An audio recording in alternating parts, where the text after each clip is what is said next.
আসসালামু আলাইকুম। React advance কোর্সের গত পার্টে আমরা দেখেছিলাম কিভাবে আমরা ইউজ ইফেক্ট ব্যবহার করে একটা সিম্পল ক্যালকুলেশন করতে পারি এবং একটা বাটনে ক্লিক করার সাথে সাথে কিভাবে ইউজ ইফেক্টের মাধ্যমে ডাইনামিক্যালি ডেটাগুলোকে আমরা ইউজ স্টেটের ভিতরে সেন্ড করে সেভ করে দেন এখানে ডেটাগুলোকে শো করাইতে পারি। এবং আজকের এই ভিডিওতে আমরা দেখব ইউজ ইফেক্ট ব্যবহার করার মাধ্যমে আমরা কিভাবে এক্সটার্নাল কোনো ডেটাকে এপিআই থেকে এনে এটাকে ফেস করে শো করাইতে পারি আমাদের নিজস্ব ওয়েবসাইটে, এবং চাইলে এটাকে আমরা কম্পোনেন্ট আকারে কিভাবে স্টাইল করতে পারি এবং এপিআই কল করে কি কি করা যায়, এই সকল বিষয় আমরা আজকের এই ভিডিওতে দেখব।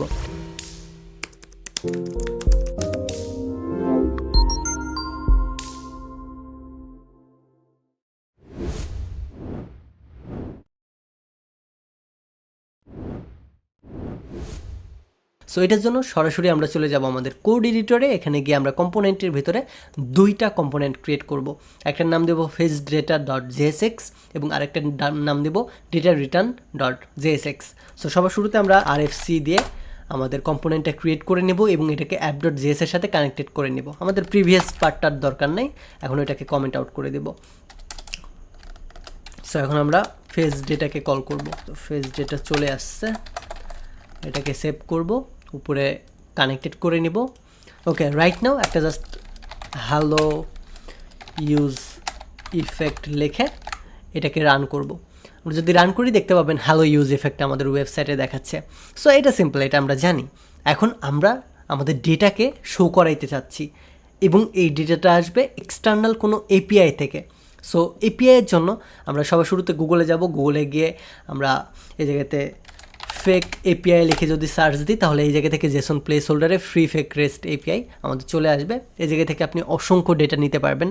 এই যে পোস্টের ডেটা নিতে পারবেন, কমেন্টের ডেটা, অ্যালবামের ডেটা, ফটোর ডেটা, টু ডুস, ইউজার্স।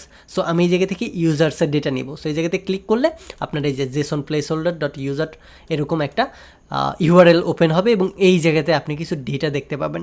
সো এই ডেটাগুলোকে মেইনলি আমরা ইউজ করে আমাদের ওয়েবসাইটে সুন্দরভাবে স্টাইল করব। সো এটার জন্য সবার শুরুতে আমরা এটাকে কপি করে নিচ্ছি এবং এটার আগে আরও একটা কাজ আছে। এখন এই রিটার্নের ওপরে এখন আমরা আগে ইউজ স্টেট এবং ইউজ ইফেক্টকে ডিক্লেয়ার করে নিব। সো এটার জন্য সবার শুরুতে আমি একটা ভেরিয়েবল ডিক্লেয়ার করব। ভেরিয়েবলের ভিতরে দুইটা জিনিস থাকবে, একটা হবে সেভ ডাটা অর্থাৎ এটা ভেরিয়েবল এবং আরেকটা হবে আমাদের ফাংশন। সো এই জায়গাতে আমি সেট ডেটা দিচ্ছি। এখন এটা ইজ ইকুয়াল আমাদের ইউজ স্টেটটা থাকবে এবং ইউজ স্টেটের কারেন্টলি যে আমাদের ইনিশিয়াল ভ্যালু এটা আমরা দিয়ে দিচ্ছি নাল। That's it. এইটার পরে এখন আমরা কল করব আমাদের ইউজ ইফেক্টকে। সো এই জায়গাতে ইউজ ইফেক্ট কল করলে আমাদের ইউজ ইফেক্ট এই জায়গাতে কানেক্টেড হয়ে যাবে, এক্সটেনশন যদি ইনস্টল করা থাকে, আর যদি না হয় এভাবে আমাদের কানেক্টেড করে নিতে হবে। কমা দেওয়ার পরে আমাদের কার্লি ব্র্যাকেট, এরপরে use effect, then use state. এখন এই ইউজ ইফেক্টের ভিতরে আমাদের দুইটা জিনিস থাকে, একটা থাকে আমাদের কলব্যাক ফাংশন, আরেকটা থাকে আমাদের ডিপেন্ডেন্সিস। সো এই জায়গাতে আমরা জাস্ট একটা অ্যারো ফাংশন বা অ্যানোনিমাস ফাংশন ডিক্লেয়ার করে দেব এবং এইটার পরে কমা দিয়ে আমাদের একটা ডিপেন্ডেন্সিস ক্রিয়েট করব। ডিপেন্ডেন্সিসটা আমাদের হবে একটা এমটি অ্যারে। That's it. এবং এই যে আমাদের অ্যারো ফাংশনটা আছে বা কলব্যাক ফাংশনটা আছে এইটার ভিতরে মেনলি এখন আমরা কাজ করব। কী কাজ করব? এটার ভিতরে আমরা ডেটাগুলোকে ফেস করে এনে রেখে রেসপন্স করব। এটার জন্য সবার শুরুতে আমরা ফেস ফাংশনটাকে কল করব। FETCH ফেস ফাংশনটাকে কল করলাম। দেন এই ফেস ফাংশনের ভিতরে আমাদের ডেটাটাকে রেখে দেব। সো এটার জন্য সিঙ্গেল বা ডাবল কোটেশন দিব এবং এটার পরে এই যে ডেটাটা আমরা কপি করছি এটাকে জাস্ট পেস্ট করে দেব। ডেফিনেটলি এটার ভিতরে পেস্ট করতে হবে। এটার পরে এই যে ডেটাটা আমরা আনছি এটাকে আমরা রেসপন্স করব। সো রেসপন্স করার জন্য ডট দেন কিওয়ার্ডটা লিখতে হবে এবং এইটার ভেতরে আমাদের একটা কলব্যাক ফাংশন থাকবে। কলব্যাক ফাংশনের ভেতরে আমরা এই ডেটাটাকে রেসপন্স আকারে দেখতে চাই। সো এটার জন্য কলব্যাক ফাংশন মেক করতেছি এবং এই যে কলব্যাক ফাংশনের প্যারামিটার আকারে আমরা রেসপন্সটাকে রেখে দেব। সো রেসপন্স আপনি এই প্যারামিটারটা আপনি RES বা RESPONAC যেটা যে কোনো কিওয়ার্ড লিখতে পারেন, এটা ম্যাটার করে না। এবং আমাদের এই যে প্যারামিটারটা নিলাম এই প্যারামিটারটাকে আমরা জেসন ফরম্যাটে কনভার্ট করব। সো জেসন আমাদের মেথডটাকে কল করে দেব। That's it. কনভার্ট করার পরে এখন এই ডেটাটাকে আমরা সেভ করব। কোথায় সেভ করব? আমাদের এই ইউজ স্টেটের ভেতরে। সো এটার জন্য এগেইন আমরা দেন লিখব এবং দেনের ভেতরে সেমভাবে আমাদের একটা কলব্যাক ফাংশন হবে এবং কলব্যাক ফাংশনের প্যারামিটারের ভিতর থাকবে ডেটা, যে ডেটাটা আমরা এই রেসপন্স থেকে নিচ্ছি এবং এই ডেটাটাকে আমরা এখন শো করব কোথায়, সেট ডেটা নামে যে ফাংশনটা আছে ইউজ স্টেটের ভিতরে, সেই ইউজ স্টেটের ভিতরে। সো সেট ডেটা ফাংশন, এটার ভিতরে কি থাকবে, আমাদের যে ডেটা, এই ডেটাটা। এই 3টে স্টেপ পার করার মাধ্যমে আমরা আমাদের ডেটাটাকে ফেস করলাম, দেন ডেটাটাকে রেসপন্স করলাম এবং এটার পরে ডেটাটাকে আমাদের ইউজ স্টেটের ভিতরে সেভ করলাম। এখন লাস্ট একটা স্টেজ বাকি, এটা হচ্ছে আমাদের এই যে ডেটাটা সেভ করলাম এটা এই ভেরিয়েবলের মাধ্যমে ইউজ করা। সো এই ভেরিয়েবলের মাধ্যমে ইউজ করার জন্য এই জায়গাতে আমি এগেন একটা ডিভ ক্রিয়েট করে নিচ্ছি, ডিভের একটা ক্লাস নেম দিচ্ছি, নামটা দিচ্ছি কার্ড। এখন এই কার্ডের ভিতরে আমি ডেটাগুলোকে শো করব। সো এটার জন্য সবার শুরুতে আমাদের এই সেভ ডেটাকে কল করব, যেহেতু জানি আমরা এখন এই সেভ ডেটা ভেরিয়েবলের ভিতরে আমাদের সকল যে ডেটাগুলো আছে ইউজারের, সেই ডেটাগুলো এপিআইয়ের মাধ্যমে কল হয়ে এখন এই জায়গাতে সেভ হয়ে আছে। সো এই সেভ ডেটার ভিতরে আমাদের দেখেন অসংখ্য ডেটা আছে। কি কি ডেটা আছে, এই যে এখানে আইডি আছে, নেম আছে, ইউজার নেম আছে, ইমেল আছে, অ্যাড্রেস আছে, সুইট আছে, সিটি আছে, জিপ কোড আছে, জিও আছে, লেট আছে, লেন্থ আছে, অসংখ্য জিনিস আছে। সো এই জিনিসগুলোকে এখন আমরা এখান থেকে এই সেভ ডেটা থেকে নিতে চাই, যেহেতু এটা জাভাস্ক্রিপ্ট কোড। সো এইটার জন্য কার্লি ব্র্যাকেট লিখবো বা কার্লি ব্রাসেস লিখবো, দেন এটার পরে আমাদের যে ভেরিয়েবলটা আছে সেই ভেরিয়েবলের নামটা পেস্ট করে দেবো। এবং এখানে যেহেতু অসংখ্য ডেটা আছে এবং এই ডেটাগুলোকে আমরা একবারে শো করতে চাই, সো এটার জন্য আমরা ম্যাপ নামে যে ফাংশনটা আছে ওই ফাংশনটা ইউজ করতে পারি। So save data dot map. So আমরা ম্যাপিং করে নিলাম এবং এই ম্যাপের ভিতরে আমরা একটা কল ব্যাক ফাংশন ইউজ করব এবং কল ব্যাক ফাংশনের ভিতরে আমরা এই ডেটাটাকে রেখে দেবো। সো ডেটা, এবং এই ডেটাটাকে আমরা আউটপুট করে জাস্ট রিটার্ন করে দেবো বা শো করাবো। সো আমরা যদি এক লাইনের ভিতরে শো করাইতে চাই তাহলে আমাদের কোনো রিটার্ন লিখতে হবে না। এই জায়গাতে সরাসরি পি ট্যাগ যদি আমি ইউজ করি এবং পি এর ভিতরে যদি আমরা আবারও কালি ব্র্যাকেট দিই, কালি ব্র্যাকেটের ভিতরে যদি আমরা ডেটা দিই এবং ডেটা ডট আমাদের যে এই জায়গাতে যে প্রপার্টিগুলো আছে সেই প্রপার্টিগুলোর নাম লিখি, তাহলে আমরা এটার ভ্যালুগুলো দেখতে পাবো। সো ডেটা ডট নেম যদি দিই এবং এখন যদি আমি যাই আমাদের রিয়াক্ট অ্যাপে, এটা আমাদের শো করার কথা। যদি আমাদের শো না করে তাহলে আমরা একটা কাজ করব, এটা হচ্ছে আমরা একটা টাইম স্ট্যাম্প ইউজ করব। টাইমটা হচ্ছে একটা নির্দিষ্ট সেকেন্ড পরে এটা শো করবে, কারণ আমরা যখন এক্সটার্নাল কোনো এপিআই থেকে ডেটা আনতে যাই তখন আমাদের কিছুটা সময় লাগে, যার কারণে এটা শো হইতে দেরি হয়। যদি একটু দেরি হয় তাহলে শো করে না। বাট আমরা যদি এটাকে বলেই দিই শোই করো তুমি 2 সেকেন্ড পরে, তাহলে 2 বা 3 সেকেন্ড পরে যদি এই ডেটাটা আমাদের লেট করে তখন আমাদের এই ডেটাটা আসতে অসুবিধা হবে না। সো এইটার জন্য এই যে ফেস যে লাইনটা আছে, এই লাইন এবং দেন লাইন, এই 3টে লাইনকে জাস্ট কাট করব এবং সেট টাইম আউট নামে আমাদের যে একটা ফাংশন আছে সেই ফাংশনটাকে কল করব এবং এটার ভিতরে আমাদের কল ব্যাক ফাংশন থাকবে এবং এই কল ব্যাক ফাংশনের ভিতরে জাস্ট আমরা পেস্ট করে রাখবো। এবং এই কল ব্যাক ফাংশনের যে আমাদের কার্লি ব্র্যাকেট আছে, এই কার্লি ব্র্যাকেটের পরে একটা আমরা কমা দিয়ে এই জায়গায় আমাদের যে সেকেন্ড, যত সেকেন্ড আমরা ওয়েট করতে চাই তত সেকেন্ড এই জায়গায় লিখে দেবো। এই জায়গাতে আমরা 2000 লিখতেছি, 2000 মানে 2 সেকেন্ড বোঝাবে এই জায়গাতে, বুঝতে পারছেন? সো এখন যদি আমরা যাই আমাদের ডেটা শো করতেছে কিনা, একটা রিফ্রেশ করলাম, আমরা যদি ইন্সপেক্ট করি, কনসোলে যাই, কনসোলে দেখতে পাচ্ছি can not read the properties of null reading map.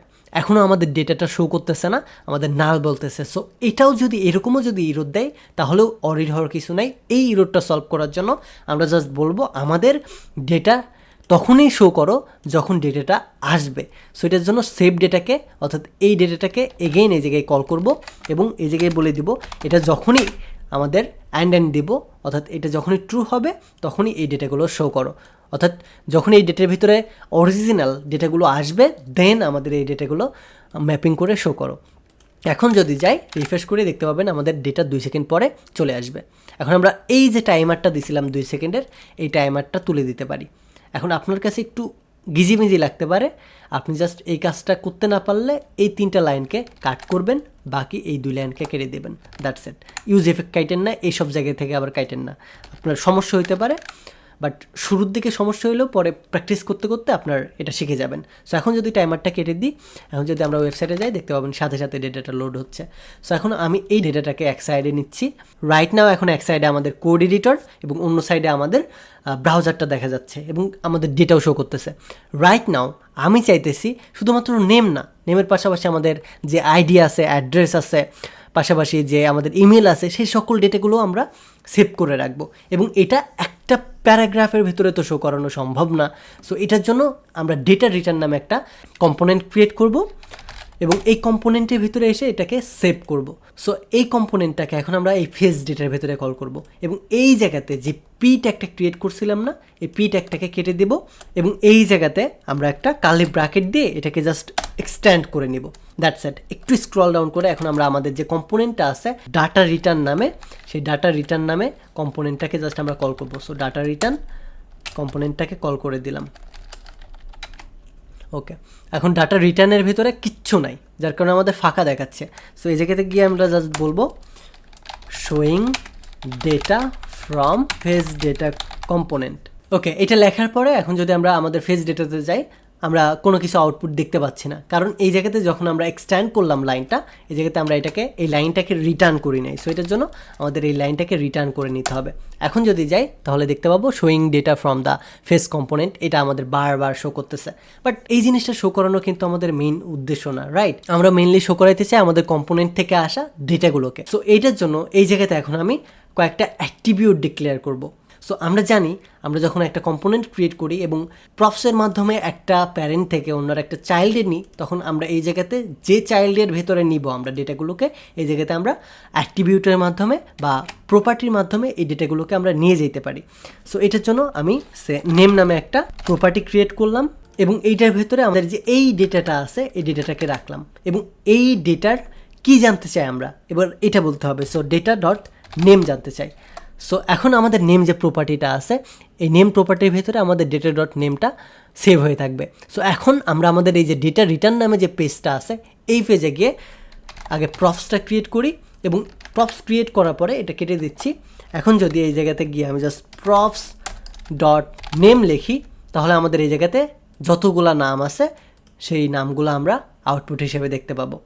কতটা ইজিলি দেখেন, আমরা আমাদের প্যারেন্ট একটা কম্পোনেন্ট থেকে তার চাইল্ড কম্পোনেন্টে আমাদের এক্সটার্নাল ডেটাগুলোকে শো করাইতে পারতেছি। এটার পরে আমরা আরও একটা ডেটা শো করাবো, এটা হচ্ছে যে ইমেলটা আছে সেই ইমেলটা। সো এটার জন্য ইমেল নামে আরও একটা প্রপার্টি ক্রিয়েট করতেছি আমাদের এই চাইল্ডের জন্য এবং ইমেলের ভেতরে আমরা কি রাখবো, আমাদের যে ডেটা প্যারামিটারটা আছে এই ডেটা, এবং এই জায়গাতে আমরা জানি ওই আমাদের যে এপিআইটা আছে এপিআইয়ের ভিতরে ইমেল নামে একটা প্রপার্টি আছে, যে প্রপার্টিটাকে আমরা রাখতেছি এই জায়গাতে। So data dot email. এখন যদি আমরা এই জায়গাতে যাই, এটাকে একটা প্যারাগ্রাফ ট্যাগের ভিতরে রাখতেছি, দেন সেম লাইনটা কপি করব, এই জায়গাতে জাস্ট ইমেল লিখব, প্রপস ডট ইমেল। এখন দেখতে পাবেন নামের পাশাপাশি আমাদের ইমেল চলে আসছে। এরপরে আমরা আরও কিছু ডেটা রাখবো, ইমেলের পরে মনে করেন আইডি রাখবো। সো আইডি ইজ ইকুয়াল আমাদের যে ডেটাটা আছে, ডেটা বলতে আমাদের এই যে ম্যাপিং করছি, ম্যাপিংয়ের ভিতরে যে প্যারামিটার আকারে ডেটাটা শো করছি এই ডেটা, দেন আমাদের ডেটার যে আইডির যে নামটা আছে আমাদের এই জায়গাতে জেসন প্লেস হোল্ডারের ভেতরে এই যে আইডি নামে যে আমাদের প্রপার্টিটা আছে এই প্রপার্টিটার ভ্যালুটা জানতে চাচ্ছি আমরা অ্যাকচুয়ালি। ওকে, এখন আমরা এই জায়গাতে এসে প্রপস ডট যদি আইডি দিই, তাহলে এই জায়গাতে আমাদের দেখতে পাবেন নেম, ইমেল, এরপরে আইডিটা আমাদের শো করতেছে। সো রাইট নাও এটা কি স্টাইল করে আমরা এক একটা কার্ড তৈরি করব। সো স্টাইল করার জন্য এই জায়গাতে আমরা কার্ড লিখতে পারি বা এই জায়গাতে জাস্ট আমরা একটা স্টাইল করতে পারি। স্টাইল হিসেবে আপনি এক্সটার্নাল স্টাইল করতে পারেন বা ইন্টারনাল স্টাইলও করতে পারেন। সো আমি এই জায়গায় ইন্টারনাল করতেছি যেহেতু সময় কম। এখন এটার পরে যেহেতু স্টাইল করবো এটার জন্য আবারও কার্লি ব্র্যাকেট দিব, এটার ভেতরে আমরা একটা বর্ডার দিব, বর্ডার 1 পিক্সেল সলিড টমেটো দিব। এখন দেখতে পাবেন আমাদের একটা বর্ডার আসছে, আমরা চাইলে একটা মার্জিন দিতে পারি, সুতরাং মার্জিন 10 পিক্সেল মার্জিনও দিচ্ছি। আমরা একটা প্যাডিং দিতে পারি, প্যাডিং 10 পিক্সেল। সো এখন মোটামুটি আমাদের একটা সুন্দর কার্ড দেখাচ্ছে। আমরা চাইলে এই কার্ডের ভেতরে ইমেজও শো করাইতে পারি, আমরা চাইলে এই কার্ডের ব্যাকগ্রাউন্ডটা পরিবর্তন করতে পারি, কালার পরিবর্তন করতে পারি, আমাদের ইচ্ছা মতো যে কোনো কাজ আমরা এখানে করতে পারবো। এখন এই যে কাজটা করলাম, এই সেম কাজটা আপনারা নিজেরা প্র্যাকটিস করবেন, অ্যাটলিস্ট 10 টাইম প্র্যাকটিস করবেন। দেন এই সেম জিনিসটাকে আপনি স্ক্রিনশট নিয়ে আমাদের হাবলু প্রোগ্রামার কমিউনিটি গ্রুপে গিয়ে পোস্ট করবেন। সো দেখেন, সিম্পল একটা ওয়ে ফলো করে কিন্তু আমরা আমাদের এক্সটার্নাল ডেটাকে ফেস করে আনলাম এবং মাল্টিপল যে ডেটাগুলো আছে সেই ডেটাগুলোকে আমরা অন্য একটা কম্পোনেন্ট বা চাইল্ড কম্পোনেন্টের ভিতরে শো করিয়ে এটাকে স্টাইলও করলাম। আমরা চাইলে অসংখ্য জিনিস করতে পারবো, আমাদের যা খুশি তাই করতে পারবো। কম্পোনেন্টকে আমরা যা করতে পারি এই ডেটাগুলোকেও আমরা সেম কাজই করতে পারবো। সো আশা করি বুঝতে পেরেছেন। যদি বুঝতে না পারেন তাহলেও অরিড হওয়ার কিছু নেই। নেক্সট পার্টে এগেইন আমরা কম্পোনেন্ট ইউজ ইফেক্ট নিয়ে আরও ইম্পর্টেন্ট কিছু টপিক নিয়ে আলোচনা করব। সো আমাদের এই ভিডিওটা এই পর্যন্তই থাকবে। ধন্যবাদ। Take a risk.